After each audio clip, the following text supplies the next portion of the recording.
उत्तर भारतीय भाइयों को काटा जा रहा था तमिलनाडु में। अब भाजपा के नेता को देखिए, न आंख में न शर्म न दीदा में पानी। यही तो है भाजपा की कहानी। वो चौकीदार जो कहते हैं कि 56 इंच का सीना रखते हैं हम, वो चौकीदार कहाँ चले गए? मैं पूछना चाहता हूं कि हमारे देश के गृह मंत्री जी अमित शाह जी कहाँ चले गए? हमारे गरीब भाइयों को सर इस प्रकार से वहां आतंक के साए में वहां पे जीने को मजबूर किया गया है सर। खून की नदियां बहाई जा रही है सर। फिर अमित शाह जी क्या कर रहे हैं? देश के चौकीदार क्या कर रहे हैं? फिर इस परिस्थिति में देश को अपना चौकीदार बदलना चाहिए कि नहीं बदलना चाहिए? और पहुंच रहे हैं वहां पे तमिलनाडु किसी की बाप की पपौती नहीं है। आज यहाँ पर मैं मौजूद हूँ और मुख्य मुद्दा है, जिस बिहार और बिहारियों को घमंड था कि जिस दिन हम लोग तमिलनाडु को खाली कर देंगे ना, उस दिन तमिलनाडु के तमाम फैक्ट्रियां बंद हो जाएंगे और वहां का जो फैक्ट्री का जो मालिक है वो कटोरा लेकर के सड़क पर आ जाएगा। उस घमंड को भी कहीं न कहीं तोड़ने का प्रयास किया जा रहा है। आज का जो मुख्य मुद्दा है भैया, उन बिहारियों का जो घमंड था उस घमंड को चूर कर रहा है। चाहे कहीं भी बात करें, चाहे महाराष्ट्र की बात करें, गुजरात की बात करें, पंजाब की बात करें, और अभी करंट इशू जो है सो तमिलनाडु यानी कि साउथ इंडिया में बिहारियों को दौड़ा दौड़ा करके पीटा जा रहा है। रोड पर गिरा गिरा करके लकड़ी और क्या कहते हैं बेरहमी से पीटा जा रहा है। आप हजारों सैकड़ों वीडियो देखे होंगे, उस पर आपकी क्या प्रतिक्रिया है? देखिए, जिस प्रकार से अभी करंट में जो घटना जो अभी घट रही है तमिलनाडु में, जिस प्रकार से उत्तर भारतीयों को टारगेट करके हिंसात्मक हमले किए जा रहे हैं, उन पे वायलेंट अटैक किए जा रहे हैं उन पे, तो ये जो नफरत की जो बरगद है, इसका बीज पहले गुजरात में बोया गया था, आज के 3 से 4 साल पहले, आपको पता होगा। इसके पहले महाराष्ट्र में तमाम बाल ठाकरे, राज ठाकरे, तमाम लोगों के द्वारा उत्तर भारतीयों को और हिंदी भाषियों को प्रताड़ित किया जाता था। तो खास करके इस बार की जो घटना है वो घटना गंभीर इसलिए हो जाती है क्योंकि वहां के जो एसपी हैं, आईपीएस ऑफिसर, उनका जो कैरेक्टर हम देख रहे हैं, उनका जो रोल देख रहे हैं इस घटने में, वो बिल्कुल संदेहास्पद है।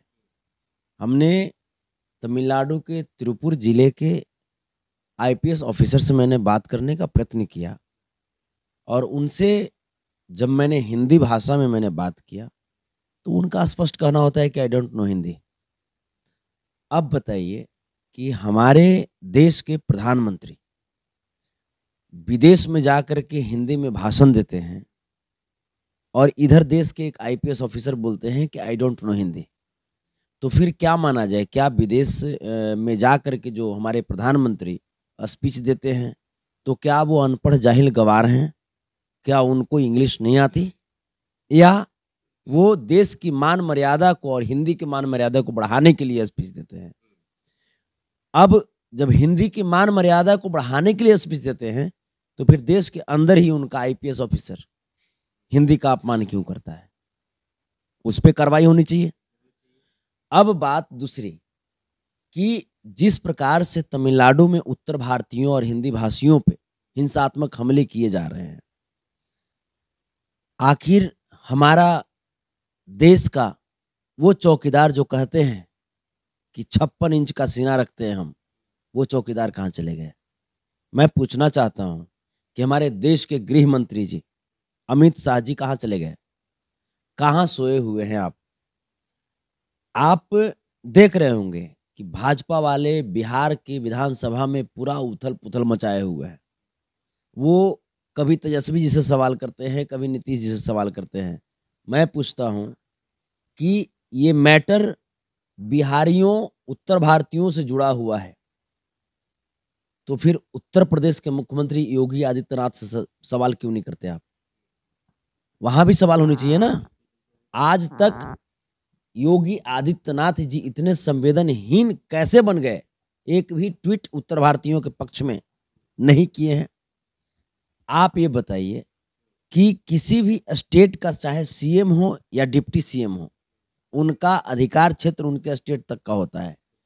उसके बावजूद ये लोग डिप्टी सीएम और सीएम साहब से प्रश्न पूछ रहे हैं, जबकि इनको प्रश्न पूछनी चाहिए भाजपा के उन नेताओं से जो केंद्र की सत्ता पे काबिज होकर के देश को अच्छे दिन का भरोसा दिला रहे थे, सपना दिखा रहे थे। आप बताइए हमको कि भाजपा जब चुनाव का वक्त आया था, उस वक्त भाजपा आदरणीय नरेंद्र मोदी जी, आदरणीय अमित शाह जी, वो बोला करते थे कि हर साल 2 करोड़ सरकारी नौकरी देंगे। वो बोला करते थे कि हर एक अकाउंट में 15 लाख रुपया लाया जाएगा। आप ये बताइए कि क्या 15 लाख रुपया आया? आप ये बताइए कि क्या सरकारी नौकरियां मिली? नहीं मिली ना। अगर जो 2 करोड़ हर एक साल सरकारी नौकरी देते तो 10 साल में आज 20 करोड़ सरकारी नौकरी हमारे भाइयों को मिलता और हमारे भाई सेटल होते। फिर लोग क्यों जाते सर तमिलनाडु और ये तमाम प्रदेशों में क्यों जाते?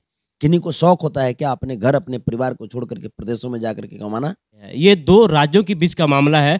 और एक बात है सर जी, आपसे ये बात पे भी चर्चा करना चाहेंगे कि वहाँ पे झारखंडियों को भी पीटा जा रहा है, यूपी को भी पीटा जा रहा है, ज़्यादातर बिहारियों का मैटर क्यों सामने आ रहा है? देखिए सर, यहाँ पे इसलिए क्योंकि भाजपा वाले बौखलाहट में हैं। भाजपा वाले के हाथ से सत्ता चली गई है बिहार में और वो बौखलाहट में है।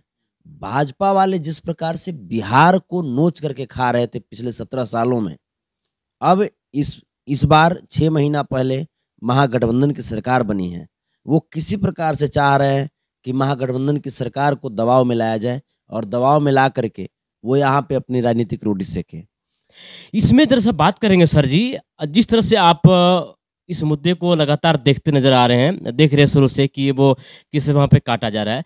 अगर शुरुआत की बात करेंगे तो शुरुआत क्या हो सकता है? ये जो नफरत की जो भावना है ये कहाँ से शुरू होगी? क्या आपको कुछ ये अंदाज लग रहा है क्या? देखिए सर, ये नफरत की भावना जब जब चुनाव आती है सर, जब जब चुनाव आती है तो कभी पुलवामा हमला करवाया जाता है सर, कभी पुलवामा में हमारे सैनिकों को शहीद किया जाता है, कभी हिंदू मुस्लिम कराया जाता है। अभी तो आप देख रहे हैं सर 2024 का चुनाव है और भाजपा किस प्रकार से देश में आतंक का माहौल पैदा कर रही है। भाजपा के मुख्यमंत्री उत्तर प्रदेश के योगी आदित्यनाथ जी एक ऐसा असंवैधानिक स्टेटमेंट देते हैं जिससे कोई भी व्यक्ति, कोई भी देशभक्त शर्मिंदा हो जाएगा सर। ये बोलते हैं कि भारत को हिंदू राष्ट्र बनाएंगे, तो भारत को हिंदू राष्ट्र बनाएंगे तो सरदार भगत सिंह जी की कुर्बानी को कैसे अपमान करोगे, कैसे भूल पाओगे, जो कि सिख समुदाय से आते थे। मदर टेरेसा जी की वो त्याग, वो समर्पण को कैसे भूल पाओगे, जो कि ईसाई समुदाय से आती थी।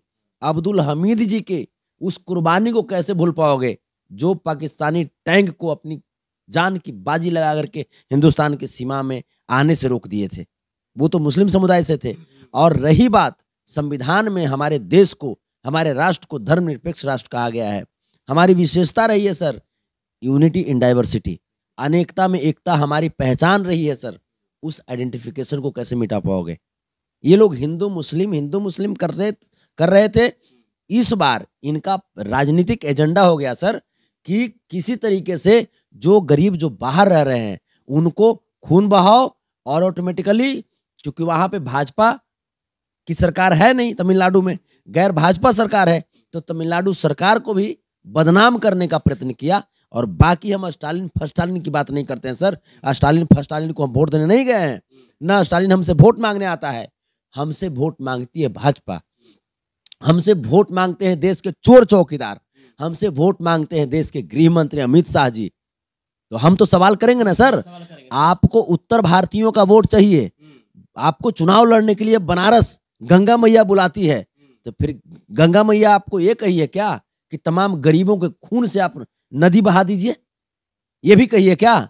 तो फिर यदि इस तरह का होगा तो हम फिर आपको भी बैन करेंगे। जिस प्रकार से हिंदी भाषियों को बैन किया जा रहा है वहां पे, तो हम भी आपको बैन करेंगे। आप भी बनारस से चुनाव नहीं लड़ेंगे और नहीं लड़ने देंगे, हम विरोध करेंगे इसका। और वक्त आया तो आपके खिलाफ चुनाव में उतर भी जाएंगे। बाकी इस मुद्दे को देखने के लिए आप जा रहे हैं वहाँ साउथ? बिल्कुल मैं जा रहा हूँ सर। कल मैं सुबह में ही तमिलनाडु निकल रहा हूँ सर। कितने लोगों को आज तक अभी तक फोन आ चुका? बहुत लोग का सर, हम गिनती नहीं किए हैं सर, बहुत लोग का फोन आया है। रात रात भर हम जागते हैं। अभी आप 11:45 बजे, रात्रि के 11:15 बज रहे हैं सर, आप इंटरव्यू कर रहे हैं। मैं सुबह 7 बजे के आसपास में सोता हूँ सर, 2 से 3 घंटे 4 घंटे में सोता हूँ, फिर से 10-11 बजे में जाग जाता हूँ सर।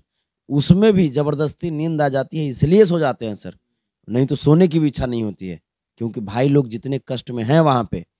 अब तो वहां जा करके फिर भी मैं बोल रहा हूँ कि जितने भी भाई हैं आप घबराइए नहीं। हालांकि बिहार के मुख्यमंत्री और डिप्टी सीएम जी एक प्रतिनिधि मंडल का गठन करके और तमिलनाडु के लिए भेज दिए हैं, जिसमें तेज तर्रार ऑफिसर्स लोग हैं और वो जा करके घटना की जांच करेंगे।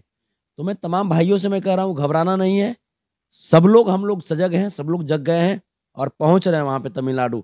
तमिलनाडु किसी की बाप की पपौती नहीं है। तमिलनाडु समस्त हिंदुस्तानियों का है और समस्त हिंदुस्तानियों का हक है तमिलनाडु पर। हम लोग रहेंगे हिंदुस्तान के किसी भी कोने में और पूरी आजादी के साथ रहेंगे, पूरी ताकत के साथ रहेंगे।